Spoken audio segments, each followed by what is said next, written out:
So basically, I run Alterseat, as you know. So I'm basically the head of marketing for Alterseat. We do all the ads, all the content, like anything you see online, it's usually done by me and my team. I use the principles from Alterseat for clients. That's where you can see there's this brand called STG.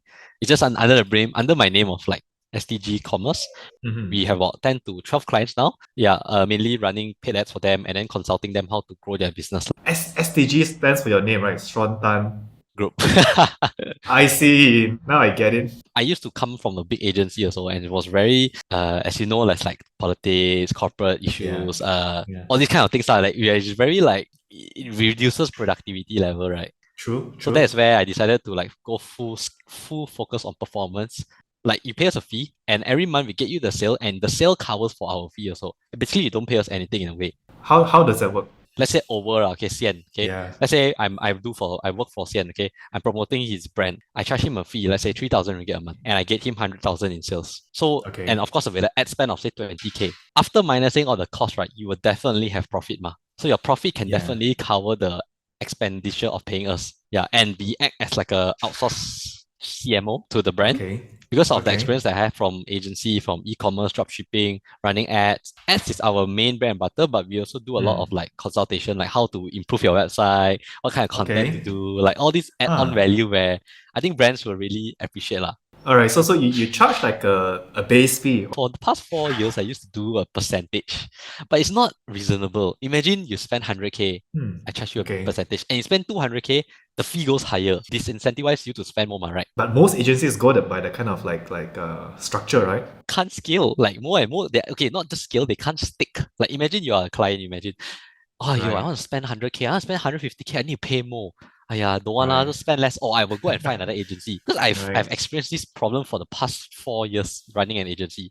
So I said, no need that. Let's just do a fixed fee. To be really honest, the work from 100K to 150K, yeah, it's not so different, like so what I'm trying to do is I want stickiness with my clients lah, and also in a way grow with them as they scale. Because that is how True. I grew Alterseat when 4 years ago.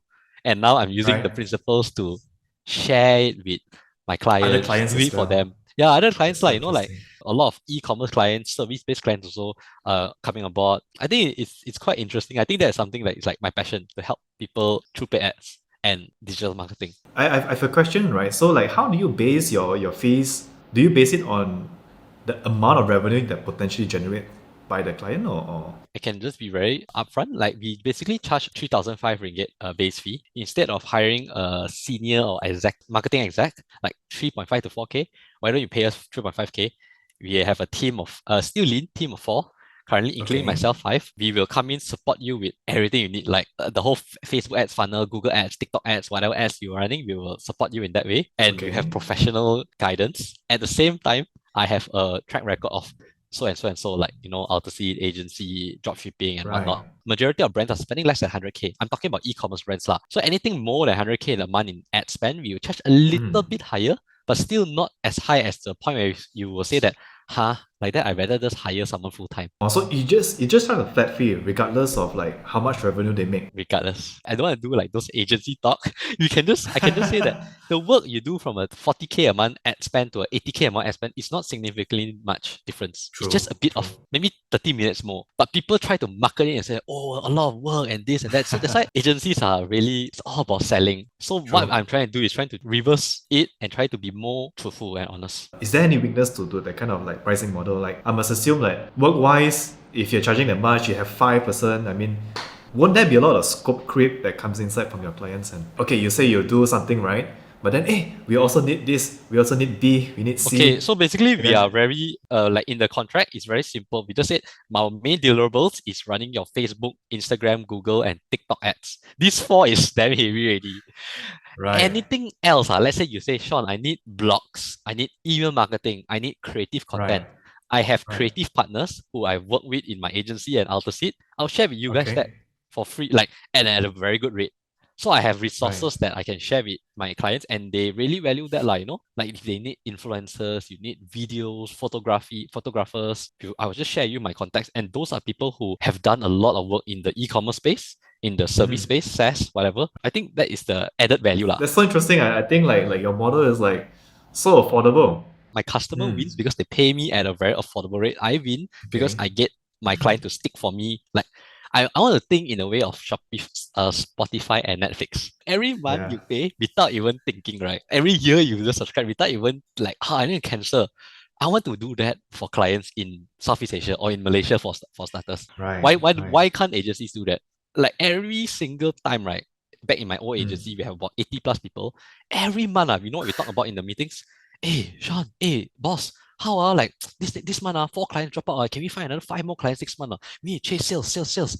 We're always chasing sales. Why don't retain sales? Why don't think about retaining? Then people say, not easy retain. You cannot give this. You must always find sales. I don't believe in that. Mm. I believe in the recurring model, like how Spotify, Netflix, what else, whatever Yeah. subscription that we use. I see. So you productivize your services in a way, right? And the last W is my Mm. staff. I pay my staff really well off a profit sharing model, so they can Okay. easily earn close to 5 figures a month. Okay. Because one person can handle multiple clients, but not until they Okay. overload. They can either, they are so my staff are so happy. They are willing to work at the same time. My clients are happy and myself lah. So I think it's like a triple win. And it's still new. I just started this company 2 months ago, and I've already got like 12 clients already. So it's I think something quite interesting lah. And it's all outbound, it's all organic. We didn't run any ads or do any content. Yeah, yeah. I think your past record will actually sell that for you already. A little bit there lah. So I mean, tell me a little bit more about Alterseat. Like how did it get started? And maybe on the marketing and revenue side. Just a little bit of that. So I think Alterseat started. I think the story of how Alterseat started is something I will start during the conference also. It's quite interesting. Yeah. So basically, me and my partner, we were high school friends and we grew up not being very wealthy. Me, I tried multiple businesses to stay afloat lah. And then that's Yeah. where one day we love to play games like. I play Dota, Counter Strike, all those stuff. He also lah, and we always sit on the chair, and the chair was like, damn uncomfortable. We see certain gaming brands or other ergonomic brands are out there who are claim ergonomic, and then one day I had a very very serious chiropractic problem. I had like my back, all my bones were like disaligned, It's a line. and Okay. it cost me about like 4,000 ringgit to fix it. So Wow. that's when I realized that. Yeah, and I was so young, I was like only like 19 years old, like that. I was still in college. Then my partner said, hey, how about we start this brand and sell chair? I work with my dad, his dad works in a chair factory and go and learn how to make the chair. So he went and learned for 1 year. And I that is when see. he came out and he started making chairs. And our direction of making chairs was premium level chairs quality, but at affordable price range. It was very hard to do it. Premium level, like everything is like super premium. A 3,000 ringgit chair, but we sell for 1,500. But we still have to make profit. It's quite tough, but we managed to do it along the way. So it of course Mhm. went through multiple layers and years of advancement and improvement of all the products.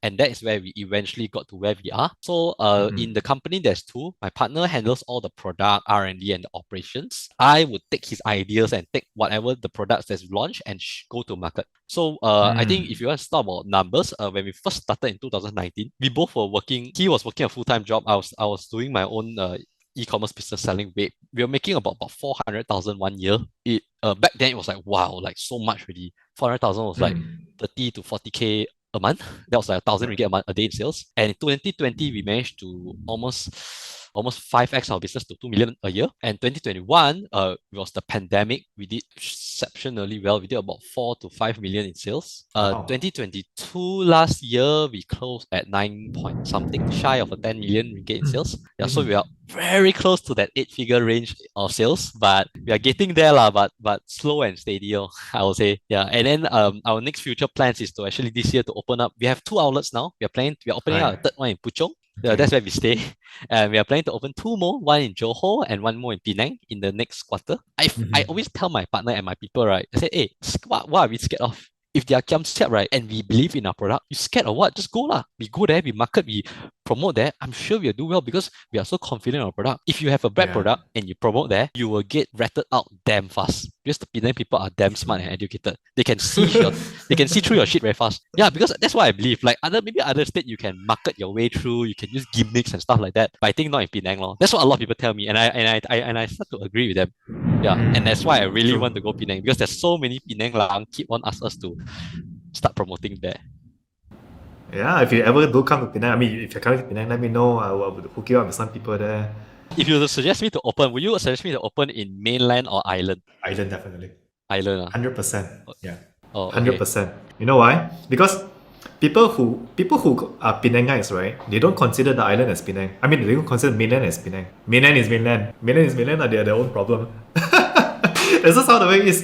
And it's funny because the mainlanders would come into the island during the weekends, and that's why the island is always so jammed up. So tell me a little bit about how you first went to market. We actually first went to market through OEM. So I think this is a very interesting story. We went to certain suppliers in Damansara, Bukit Jalil, Sri Kembangan to find furniture Mm-hmm. OEM suppliers. But for the past 1 year in that time, all the products were so bad. A headrest break off, armrest Mm. not broke off, the seat deformed, and we got so Mm. many bad reviews. Like until to a point we had to shut down our sales to relook into our product. That is where my partner said, "Hey, let's just stop doing all this and let me go and make my own chair." Then I'm like, "What? Make your own chair? Are you serious? Like, how do you make your own chair?" So he went to his family kind of factory. But it's Yeah. not very close family. So he went to the factory. He took together like the headrest, the armrest, the body of different chairs, plugged them up together. And then we launched our first. That time, our average AOV, average order value was about 200, 300 ringgit only. It was very, very, very cheap. And that is when we came up with our first ever winning model 3 years ago. It was called Mm-hmm. the Revel 101. We just don't know. We simply name our chair. There's no reason behind it. It's just called Revolution 101.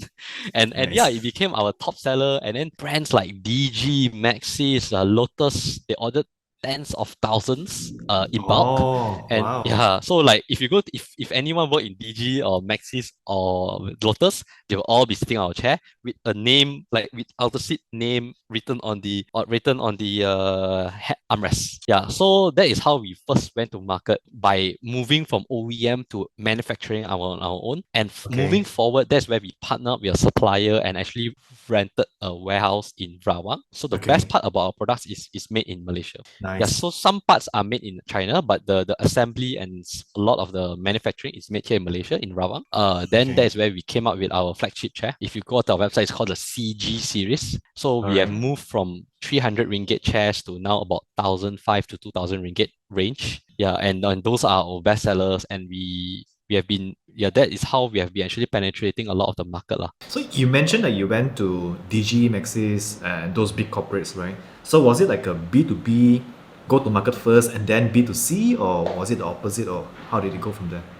I think for our concept was because I came from a e-commerce dropshipping kind of background, it was always B2C first, and then Mm-hmm. B2 luck. Brand, I presume the HR or the CMO or the CEO of this one of these companies say, "Hey, this chair not bad. Go and contact them lah." And then just contact us Oh.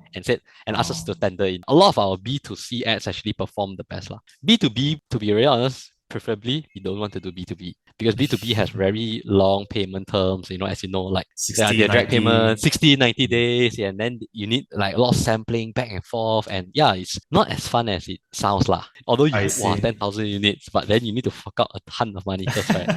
Yeah, yeah, yeah.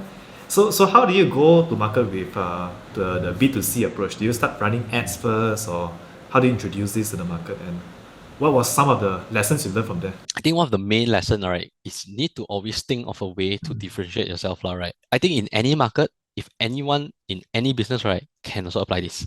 So for example, when we go inside it, right, I first saw, oh, everyone is fighting on what? Price war. True. Oh, True. I'm 50 discount, 50%, 60%. We didn't even talk about price. We talk about the quality and the experience. Okay, so we talk about like how you are getting 1,000 ringgit chair at 500 ringgit. How the quality of like we really went deep into the quality, like how this chair can help your back, support your neck. Mm-hmm. How are you sitting on long hours and you won't feel back sore? Then the second part is we went into customer pain points. Okay, this is how maybe insurance people will sell a bit, right? We say like, oh, are you Yeah. afraid to go to Cairo and spend 4,000 because I did. But you invest in a share, it's only 500 or 1,000 ringgit and Yeah. it can last you 10 years. Why not? And we have very crazy warranties. Like our chair warranty is 3 to 10 years. If anything happens within then, you just get a new chair or we will claim a few parts for you. So that Anybody is claim a how new we chair actually, before? yeah, yeah, a very small sample size, very small, like maybe 1,000 Mm. people, maybe about 3 to 4. We triple QC our products before we push to market lah. Yeah. Right, right, So right. I think those two are the very important angles. I think Mm. market where people are not marketing, how people are not marketing. And of course, the third part, which is a bit saturated now, is Mhm. using influencers. We really penetrate the market well through our collaborators, our affiliates, our influencers. Oh, that's so interesting because I think it's a lot to do with the offer, right? So when you say like, okay, there's a 3 to 10 years guarantee, we'll replace one to one with you, straight away it becomes a no-brainer offer, right? So I think the offer is so important when it comes to marketing and Yes, selling I always anything. believe that if you can provide a very good offer, right, whatever you sell, right, you can sell. Yeah. But imagine if you pair a good offer and a good product, right, you already have $1 million company or a Yeah. $10 million plus company. So that is how we innovated along the years, like I would say. What about competitors in the market? Is there like a lot of them? Competitors are crazy. You know, we are so like I'm still in my 20s. Me and my partners we are in 20s, and the people in the chair industry, right? They are like my Yeah. parents, like 50 plus, 60 years old. Okay. They are the people of like okay, we categorize them in tiers. Like I would say the kings would be Bristol, Merryfair, and Steelcase, and then there are the mid Hmm. tier would be like M Office, Office Pro, Apex, and a few others lah. Thanks. You know, Yeah. we had to actually compete with the middle tier first. The middle tier people Okay. were really ruthless. Like imagine you call CG, they would just name their chair PI and then Hmm. copy like follow our design to the T. They will follow our ad copy, like everything, you know. Yeah. Yeah. Yeah. And yeah, they will do all sorts of tactics. They will even sometimes back then they will come to our store to look at what how we do our market, how we do our operations. They do a lot of really weird stuff, like you know Google ads, Facebook ads. They put our name inside there Oh, so they can let's get more compete with you. traffic. Yeah. Yeah, like Yeah. they will just run Alterseat, and I'm like, wow. But end of the day, right? All these mid-tier competitors, they are no longer running at our pace anymore because they can't catch up. Hmm. I always tell my team, I think, hey guys, business right is a marathon, not a sprint. You can do all True. these short term gains, but how Yeah. long can you do it? Can you do it forever? And at the end of the day, your pricing and your product is not up to par to our product. How are you going to remain competitive? So don't worry True. about competition, just worry about yourself. Worry how can you give better value to the customers. Right, right. That's true also. That's true. Speaking about platforms, you mean you run a lot of ads, right? Any good platforms or the preferable platforms that you've seen working for you? I think still main traffic source will definitely still be Facebook ads. I don't know about other people lah, but this is what my own take lah, because I've been Right. studying a lot about Facebook ads in the past few months. Facebook have never been as good as it is right now. With whatever iOS 14, Yeah. bans, restriction, and all that, right? It's just a Mhm. small roadblock. But the algorithm have never been stronger before. Idea why? I think Mark Zuckerberg have been updating it or whatnot, but it's so powerful. Like any new brand, if you want to Right. consider anything else, just do Facebook first. Then our secondary source will be Google. Google is the like the grandfather of search, right? So Yeah. Google definitely. Then yeah, but I think any new brand, if like you're still within 1 to 2 years old, just focus all your resources on Facebook ads, and you'll be able to scale to like at least 6 to 7 figures first. Then you can Mhm. consult to look at Google, TikTok, LinkedIn, these other Mm. platforms to actually be more omnipresent. What is something that most marketers get wrong when it comes to Facebook ads? A lot of marketers, agencies, brand owners, they always right think it's rocket science, or they like to complicate the ad buying process. They think, wow, I come inside here, there's so many buttons to press, there's so many features. Okay. I need to use Yeah. everything. I need to use CBO, ABO, I need to use like everything, you know, and then Yeah. bit cap and all that. Don't need. Imagine you are just starting. You are really like you just think right. Facebook is so complete, so complex. They have billions of data set. Yeah. You go inside a campaign. You simplify it first. Do it one by one. Like make sure your Mm. objective is correct. Your ad set is correct. The creative that you're putting out can resonate with the correct audience, and Okay. then close them with a good offer. People will come. People will come to you. I always tell people don't overcomplicate things. Yes, Mm. complication and complexity is good if you know what you're doing. Like for Yeah. us, yes, Yeah. we use certain complex tools and all that to run to push them further. But if you're not even there yet, right, don't worry. Yeah. Facebook purposely make it beginner friendly for you, and Because they want you to spend more anyway, right? they want you to spend more. And this is something about I would say out there, so it's a bit of a call out. Yeah. 90% of the Facebook reps don't know what the heck they're talking about. I think YouTube, they are also quite good at advice. Like go on YouTube and free. There's a lot of free courses there. Yeah. Or Yeah. if you are Yeah. watching this and if you want anything, you can definitely ask me. I'll give you free advice free consultation. Because at the end of the day, I want everyone to grow. Because like the more we grow, the more data we give Facebook, the better all our campaigns become. You know, True, like true. from the ground up itself, right? People are running wrong campaigns. People are running ads like an advertising agency, like how perhaps Lion and Lion Group M will run their ads, not like Yeah, how a yeah, performance marketing agency should do. Because at the end of the day, what we want, right? If like imagine you were to run ads, you want people to sign up and pay you 200-300 ringgit for your ticket. yeah. But if you're running the wrong objective, you just Mhm. burn every single dollar there, you know. So what's the biggest, like, I mean there's so many factors, right? So like targeting, there's the setup of the campaigns, there's the creatives, there's the landing page, the offer. But what do you normally find is the biggest factor that changes everything? If I were to say, like, I mean there's many factors I understand as a marketer, right? Okay, maybe just one or two, maybe three. I think let's say in sequence lah, right? I think the Yeah, biggest factor, right, is your yeah. product. Number one. When I advise my clients, right, I will give you Mm. the pointers and I'll just give you a bit of summary. When I advise my clients or my friends, right, if Yeah. your product is shit, right, people will find out. I tell you, nowadays people are damn smart. It's no longer like those drop shipping days where you can sell fake products or gimmicky products and earn millions. No more. People are so smart nowadays. People can go Taobao, Alibaba 1688 to actually buy anything. Why would they want to buy from your fake dropshipping store? So Yeah, first true. product. Second, I would say is your offer. Is your offer good enough? Like imagine, let's say I made a content about bundling. Like do you have certain bundles? Do you have certain offer for new people to come in? Because there's so many competitors out there. Why would they want to buy from you? Why would someone want to buy one of our chair when someone Yeah, can just go to IKEA and buy a Marcus? IKEA is so much more yeah. branded. Why would they want to buy our chair? So our offer have to stand out. And the third part, if you talk about ads, right, is the creative. I think the creative is extremely important. Like I think every marketer should split tests. So like for example, you're running, let's say, I just I don't know why I can just take you as example. If you're running ads for your Go ahead. event, I Yeah, think you should take the video that you posted in the website versus an image, or maybe versus another shorter video and test. A lot of brands I see don't test enough. You just do one and they say, this video don't work. My brand sucks. This business model doesn't work.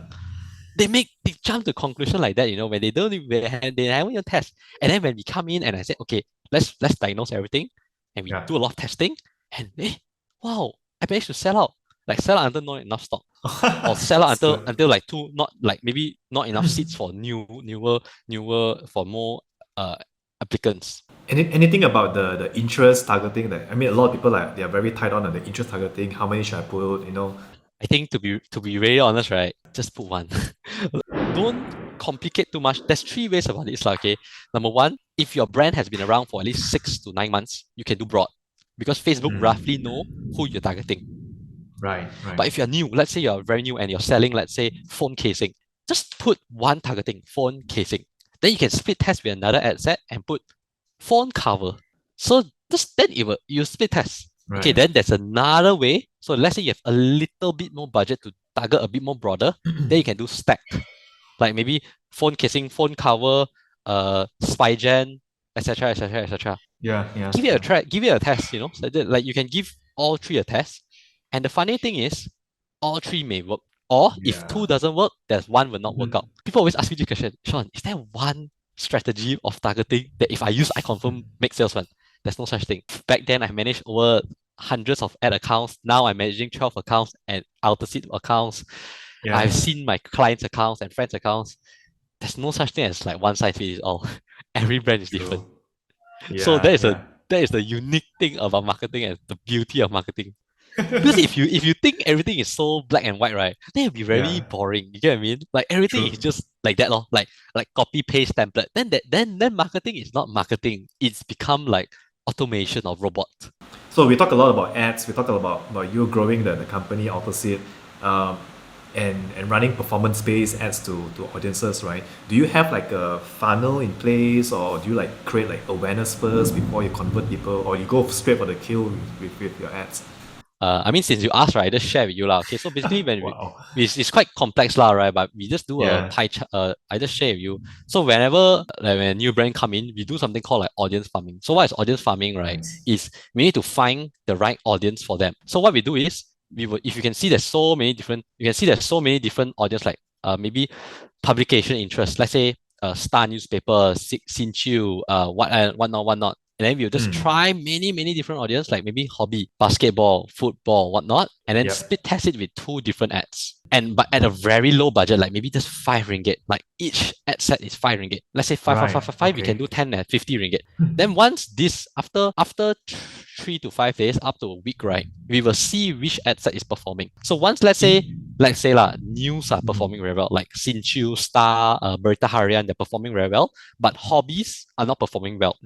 We just turn all the not performing well, and the Yeah. performing ones, we will move them into our second phase. Second phase is basically, you can see campaign number one, we will take our winners, like our stack Right. interest of Okay. winners. Let's say interest winners, lookalikes, you put inside here. Here is where we test ads. So we will take one Mm. of the proven ad from the first phase, and we will take number two and number three.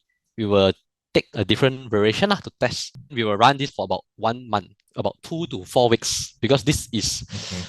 this requires more budget. This requires to spend thousands a day, hundreds of thousands a day to Okay. optimize.